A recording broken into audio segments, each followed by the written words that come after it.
Welcome everybody to Design, Create, Succeed Lesson 2. There's going to be a lot of really great information here. I'm going to throw a lot at you, and this is probably going to be the lesson that's required the most time from you of putting these things in place and applying it. So be prepared, be ready. This is the really good stuff right here. We're going to start by talking about creating a powerful sales process.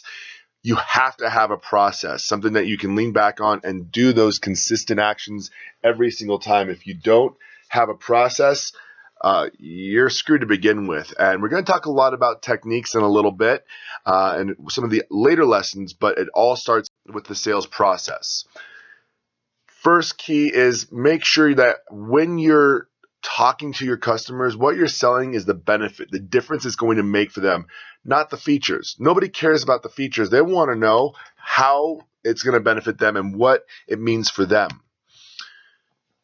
You have to create credibility, and people are not going to buy or do business with you if you're not credible. So there's two things that elicit credibility. One, trust. Two, expertise. So you want to, and what we're going to talk about a lot is how do you convey trust? How do you create trust? And then how do you establish yourself as an expert? The most valuable gift that you have to offer is yourself. You could have the best product in the world, but at the very beginning, even getting to that point, they have to buy into you, because if they don't believe what you're saying, if they don't buy you, they're not going to believe anything that you say after that. So we talk about sharing value, sharing and creating that benefit. And we always talk a lot about the emotions. It's like painting a picture, an emotional, colorful picture. Find out really effective words to use. A great book for that is Words That Sell. Body language, vocal patterns, all these describe what the guest is going to experience, what your client's going to experience, and how it's going to make them feel to forming that connection between them and your product. Do your homework beforehand. When you know who you're going to be speaking with, that is everything. When you can find that little bit of tidbit to create that connection, find out something they like, find out where they went to college, find out something that you know about them, or maybe even mutual connections on LinkedIn. It helps create that trust and that credibility.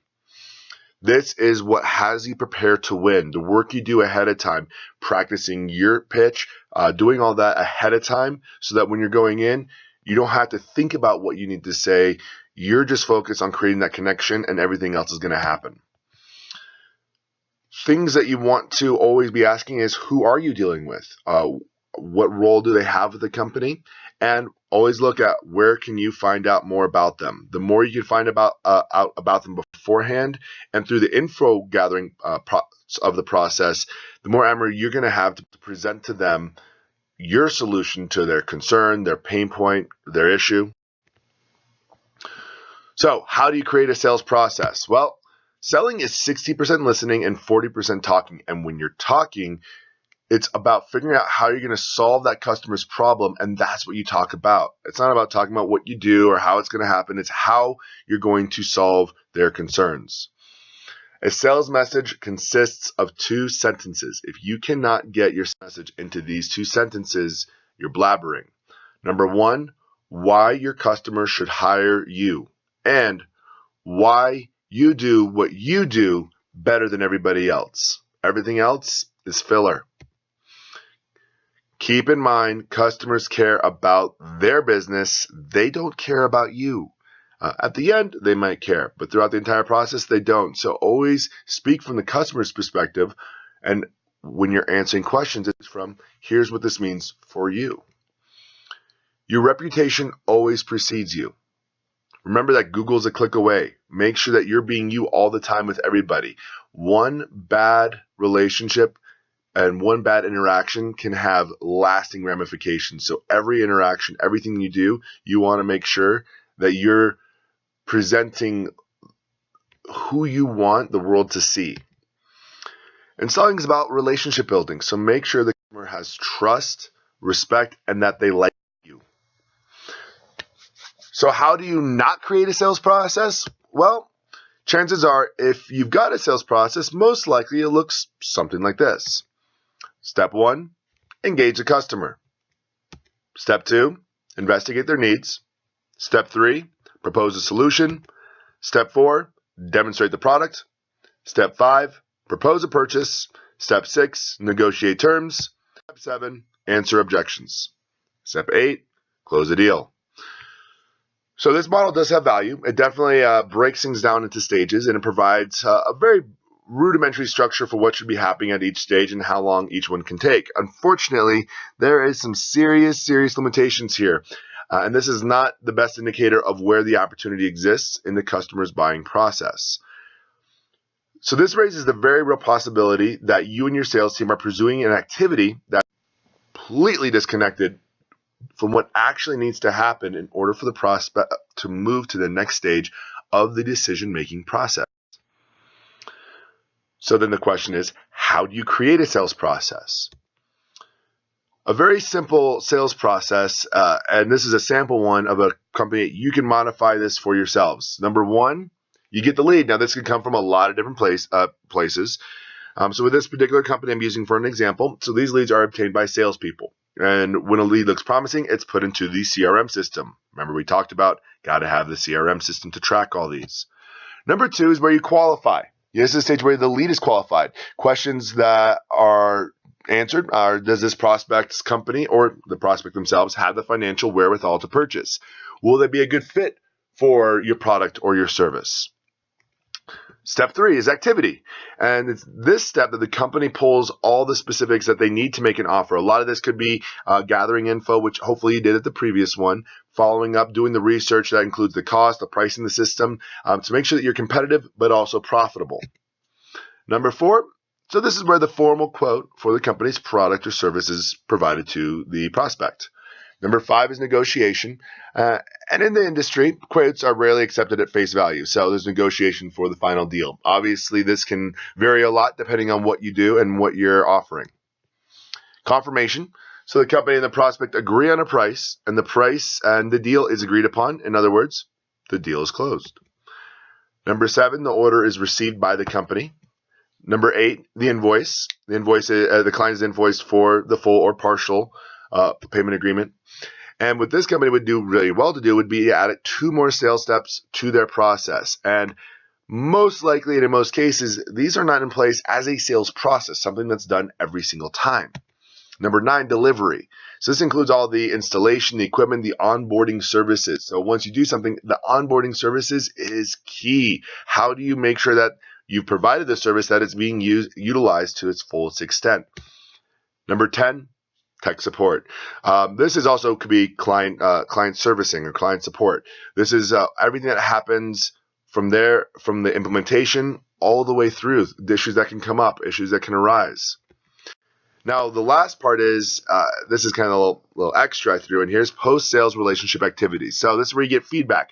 You nurture the relationship. The word here is advocacy.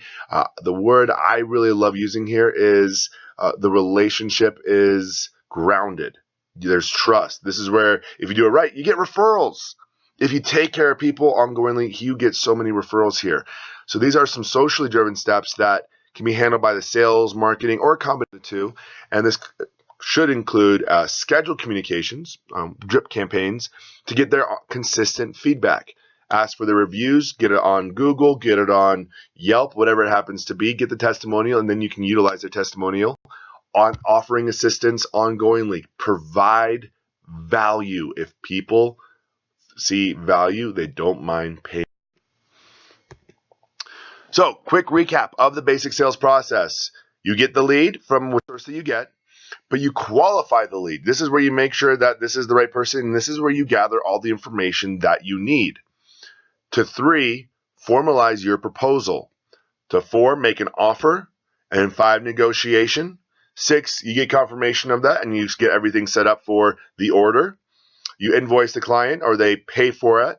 And then the delivery, the tech or ongoing support, and the post-sale relationship activities. Now, this can happen in one interaction. You can combine a couple of these, or it can happen in a couple. They say that on average, in most cases, it'll take between 8 to 13 touches with a client or with a prospect before they become a paying customer. This is up to you. And so where you have the ability to shorten these and spend the least amount of time in each one of these is what you want to ongoingly be fine-tuning, to be working at. Sometimes you don't want to mess with it. Other times you may find ways where you can fine-tune. This is the key of building a powerful sales process. If you want help developing this, reach out to me. That's what Design, Create, Succeed is in business, or that's what we are here for. I want to make sure that you guys are succeeding and that you're able to apply these things for your unique situations. So now we're going to talk a little bit more into the techniques. Controlling the sale. Control does not mean manipulation. Adding value and helping throughout the decision-making process. When people see value, it's not just working out the circumstances and moving them through the last couple hurdles so that they can feel comfortable and confident with their decision. That's value. So, things to keep in mind. Empathy. They have to have the experience that their concerns are heard and gotten and not just blown over. This happens big time during rebuttals. Communication is everything. When I say communication, I don't mean talking. I mean, for the most part, listening. Follow your system. This is going to have your customer, and from anywhere across the company, have the experience that you're confident in the situation and you know how to navigate them through this. If you know the processes that your clients go through, you can easily identify where they're at, wherever they happen to be, and you know exactly where to take them. This also, if you can consistently and confidently do this, they're going to also believe that you can deliver on the goods because you did such a good job throughout this process and made them feel comfortable. Take your job seriously is the last part of this. If you love what you do, people will want to work with you. Passion sells. Believe in what you're selling or get out of the damn business.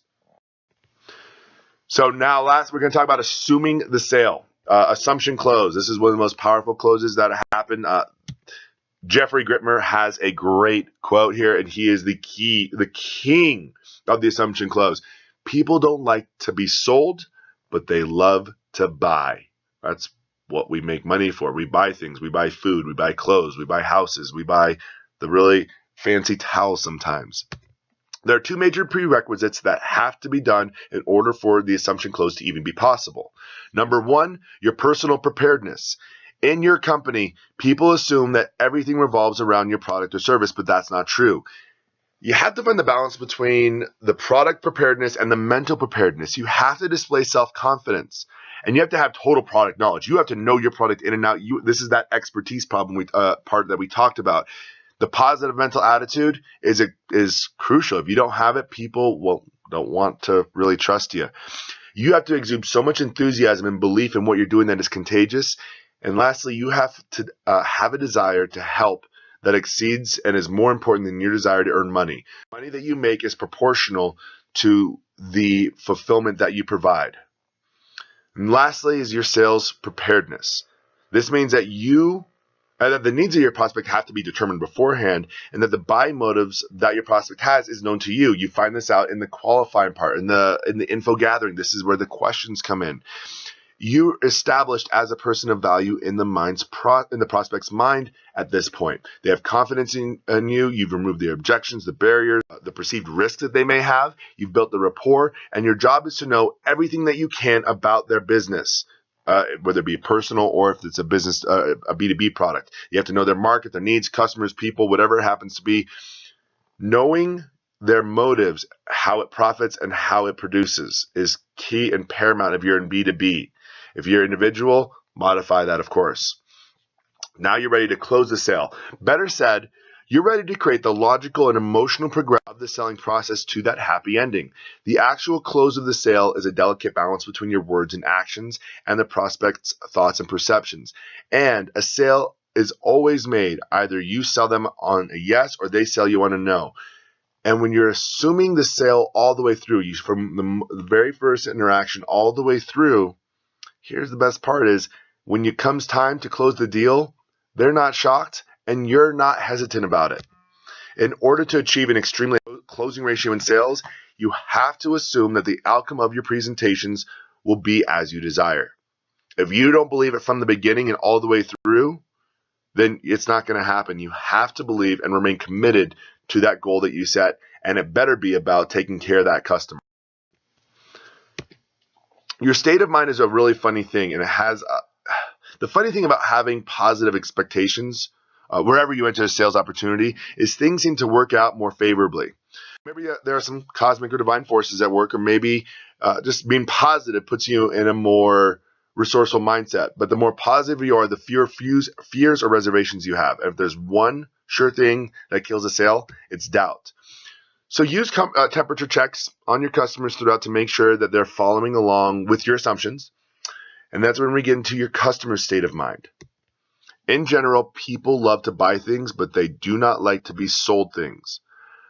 When dealing with a sales professional who feel that they need a prospect, that they need to take a prospect through each step of the sales cycle, people have a natural tendency to push back if they feel like they're being sold and they end up not buying anything. But if somebody feels like they're being guided confidently by a professional who seems to understand them, people will just follow the lead. You have to lead them through. So your main task is to lead them towards a sale that benefits them and you, and keeping it low pressure.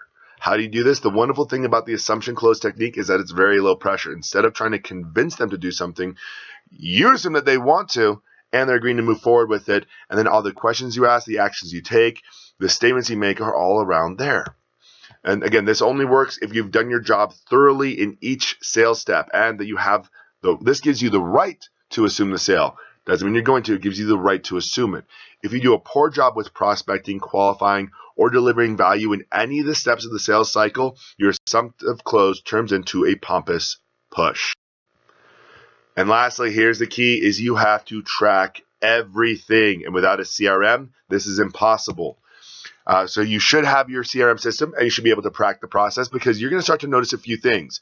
That when you're in the process, your leads close, and this is where you want to notice where this happens, where the best and highest buying leads are coming from, at what point you're losing your leads, and if you can't track and measure this, you can't grow it. You need to know these things. This is the key and paramount. I know we've given you a lot of information here, but if you break it down, watch this video a few times, take it apart, look and apply it, ask me questions if you need, but this is the key, because if you can't track it, you cannot